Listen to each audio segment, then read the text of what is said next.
మాజీ మంత్రి కాకాని గోవర్ధన్ రెడ్డిని సిట్ అధికారులు కస్టడీలోకి తీసుకోనున్నారు. నేటి నుంచి 2 రోజుల పాటు విచారించబోతున్నారు. ఎంపీ మాగుంట శ్రీనివాసులు రెడ్డి సంతకాన్ని ఫోర్జరీ చేశారనే అభియోగాలు కాకానిపై ఉన్నాయి. ఈ కేసులో కాకాని గోవర్ధన్ రెడ్డి ఏటు గ్రావెల్ అక్రమ రవాణా కేసులో ఎంపీ సంతకాన్ని ఫోర్జరీ చేసినట్లుగా కేసు నమోదైంది. సిట్ డీఎస్పీ రామాంజనేయుల ఆధ్వర్యంలో కృష్ణపట్నం పోర్టు పిఎస్లో కాకాణిని విచారించబోతున్నారు. అటుగా దీనిపై మరిన్ని అప్డేట్స్ మా నెల్లూరు కరెస్పాండెంట్ సునీల్ అందిస్తారు. సునీల్, మాజీ మంత్రి నెల్లూరు జిల్లా వైసీపీ అధ్యక్షుడు కాకాని గోవర్ధన్ రెడ్డి ఇప్పటికే కూడా పొదలకూరు మండలానికి సంబంధించి అక్రమ మైనింగ్ కేసులో రిమాండ్ లో ఉన్న పరిస్థితి అయితే ఉంది. అయితే రిమాండ్ లో ఉంచిన అనంతరం కూడా పలు కేసులు అయితే కాకాని గోవర్ధన్ రెడ్డి మీద నమోదైనాయి.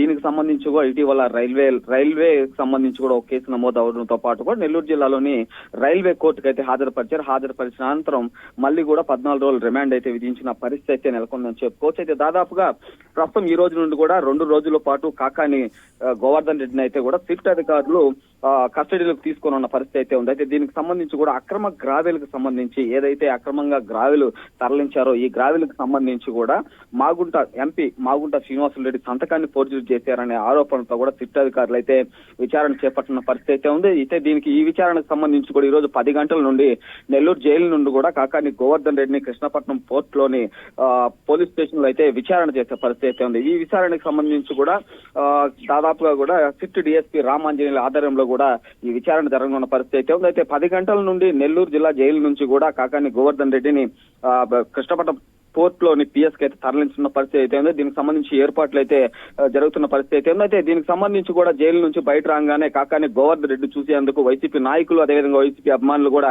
ఇప్పటికే జైలు వద్దకు చేరుకున్న పరిస్థితి అయితే ఉంది. ఈ రోజు 10 గంటల నుండి కూడా 11 గంటల మధ్యలో కృష్ణపట్నం పోర్ట్ లో అయితే కూడా ఈ అక్రమ గ్రావెల్ కి సంబంధించి ఏదైతే ఎంపీ మాగుంట శ్రీనివాసరెడ్డి సంతకం ఫోర్జరీ చేశారో ఈ ఫోర్జరీ సంతకానికి సంబంధించి కూడా సిట్ డిఎస్పీ రామాంజనేయుల ఆధ్వర్యంలో కూడా విచారించిన పరిస్థితి అయితే ఉందని చెప్పుకోవచ్చు. మురళి, వైసీపీ నేతలు ఏం చెప్తున్నారు దీనికి సంబంధించి కూడా వైసీపీ నేతలు ఎన్ని అక్రమ కేసులు పెట్టినా భయపడేది లేదు, మా అధినేతను మా నాయకుడిని మేము నిర్దోషిగా కూడా బయట తెచ్చుకుంటామని చెప్తున్న పరిస్థితి అయితే ఉంది. దీనికి సంబంధించి కూడా నెల్లూరు జిల్లాకు సంబంధించి మాజీ మంత్రి కాకాని గోవర్ధన్ రెడ్డి తరఫున లాయర్లు కూడా ముమ్మరంగా బెయిల్ కోసం ప్రయత్నిస్తున్న పరిస్థితి అయితే ఉంది. ఇప్పటికే కూడా నెల్లూరు జిల్లాకు సంబంధించి నెల్లూరు సిటీ ఇన్ఛార్జిగా ఉన్న చంద్రశేఖర్ రెడ్డి ఎమ్మెల్సీ చంద్రశేఖర్ రెడ్డి కూడా దీని మీద నాయకుల్ని అదేవిధంగా కార్యకర్తలతో మాట్లాడిన పరిస్థితి అయితే ఉంది. దీనికి సంబంధించి కూడా ఇప్పటికే చాలా వరకు మాజీ ఎమ్మెల్యేలు అదేవిధంగా మాజీ మంత్రులు ఎమ్మెల్సీలు కూడా కోర్టు వద్దకు చేరుకునే పరిస్థితి అయితే ఉంది. అయితే తిరుపతి జిల్లాకి ఉమ్మడి నెల్లూరు జిల్లాతో పాటు కూడా తిరుపతి జిల్లా నాయకులు కూడా ఈ రోజు జైలు వద్దకైతే వస్తే పరిస్థితి అయితే ఉందని కూడా వైసీపీ నాయకులు అయితే చెప్తున్నారు. అయితే